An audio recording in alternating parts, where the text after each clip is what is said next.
আমরা যে ওষুধই খাই না কেন প্রতিটা ওষুধের একটা সাইড ইফেক্ট রয়েছে, এবং স্টেরয়েড এখানে একটা ইম্পর্ট্যান্ট ওষুধ যেটা আসলে অনেক বড় একটা সাইড ইফেক্ট প্রোফাইল নিয়ে আমাদের সামনে আসে।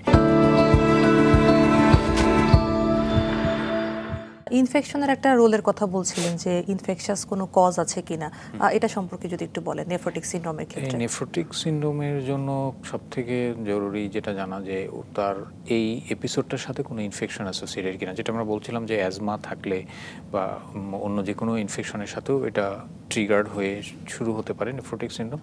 আর কারণের জন্য অনেক সময় আমরা যেটা করে থাকি সেটা হলো হেপাটাইটিস বি, সি এই ধরনের কোনো ভাইরাস দিয়ে এই নেফ্রোটিক সিনড্রোমটা হয়েছে কিনা সেটা দেখে থাকি। আচ্ছা স্যার, যেহেতু হেপাটাইটিসের কথা বললেন, একটু জানতে চাই যে এইসব ক্ষেত্রে ভ্যাকসিনেশনের কি কোনো রোল আছে কিনা?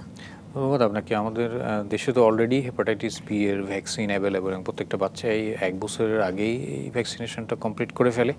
তবে সেই ক্ষেত্রে আমরা আসলে যেটা আজ থেকে হয়তো 10-15 বছর আগে আমরা যেরকম পেতাম, এখন আসলে এরকম একটা পাই না। সো ভ্যাকসিনেশন যে এত সুন্দরভাবে আমাদের দেশে মেনটেন হয় এপিআইয়ের মাধ্যমে, সো এটা একটা ইম্পর্ট্যান্ট ফ্যাক্টর যে এই হেপাটাইটিস থেকে আমরা আসলে এখন খুব বেশি একটা নেফ্রোটিক সিনড্রোম পাই না।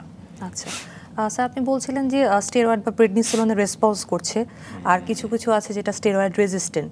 এই দুইটার মধ্যে একটু পার্থক্য জানতে চাই, এবং যদি রেজিস্ট্যান্ট হয় সেক্ষেত্রে আসলে আমাদের অল্টারনেটিভ ট্রিটমেন্টটা কীরকম হয়? ধন্যবাদ আপনাকে। মেইনলি আমাদের শুরুতেই জানা দরকার যে আমরা আসলে চিকিৎসা করি কি ওষুধ দিয়ে। আমরা প্রেডনিসোলন বা স্টেরয়েড জাতীয় ওষুধ দিয়ে চিকিৎসা করি। ওয়াইডলি প্রেডনিসোলনটা ইউজ হয়, এছাড়া অন্যান্য যে টাইপের স্টেরয়েডগুলো আছে সেগুলো আমরা অনেক সময় দিয়ে থাকি বা কেউ কেউ এটা প্র্যাকটিস করে থাকেন। তো স্টেরয়েড দেওয়ার পরে আমরা সাধারণত এক্সপেক্ট করি যে 10 থেকে 15 দিন বা 7 থেকে 10 দিনের মধ্যে পেশেন্টটা রেসপন্স করবে এবং মোটামুটি ইমপ্রুভ হওয়া শুরু করে। তো কোনো কোনো ক্ষেত্রে আমরা দেখছি যে এটা 2 সপ্তাহ 3 সপ্তাহ পার হয়ে যায়, কিন্তু তারপরেও আসলে পেশেন্টের পেশাবের সাথে প্রোটিন যাওয়াটা এতটা ভালো কন্ট্রোলে আসে না। সো আমরা যদি এটা দেখি যে 4 থেকে 6 সপ্তাহের মতো একেবারেই আমরা ওষুধ দিয়েই যাচ্ছি কিন্তু তার আসলে কোনো ইমপ্রুভমেন্ট নাই, হয়তো শারীরিক কিছুটা ইমপ্রুভমেন্ট সিমটোমেটিক হয় কিন্তু ইউরিনের সাথে প্রোটিন যাওয়া বন্ধ হচ্ছে না, তবে সেই ক্ষেত্রেই আমরা এটাকে বলে থাকি যে এটা স্টেরয়েড রেজিস্ট্যান্ট, মানে স্টেরয়েড এখন আর আসলে তার কাজ করছে না। তো এই নেফ্রোটিক সিনড্রোমের বাচ্চাদের কারো কারো শুরুতেই ওই জিনিসটা দেখা দিতে পারে, বা কারো কারো ক্ষেত্রে শুরুতে এটা স্টেরয়েড সেন্সিটিভ থাকলেও পরবর্তী পর্যায়ে যে দেখা যায় যে এটা স্টেরয়েড রেজিস্ট্যান্ট হতে পারে। সো এইটার টাইপটা আসলে কোর্স অ্যালং দ্য কোর্স এটা চেঞ্জ হতে পারে। তো যখন এটা স্টেরয়েড রেজিস্ট্যান্ট হয়ে থাকে তখন আমাদের জন্য একটা ইম্পর্ট্যান্ট কাজ হচ্ছে এটার হিস্টোলজিক্যাল টাইপটা জানা, এবং হিস্টোলজিক্যাল টাইপটা জেনেই এটার পরবর্তী চিকিৎসা নির্ধারণ করা যে আমরা আসলে কী টাইপের অসুখ এবং কী ওষুধ দিব। তো সেই ক্ষেত্রে বাবা মারা অনেক সময় ওরিড থাকেন যে আসলে রেনাল বায়োপসি এটা কত বড় একটা প্রসিডিউর, অজ্ঞান করতে হবে বা কী করতে হবে, কী হবে না হবে।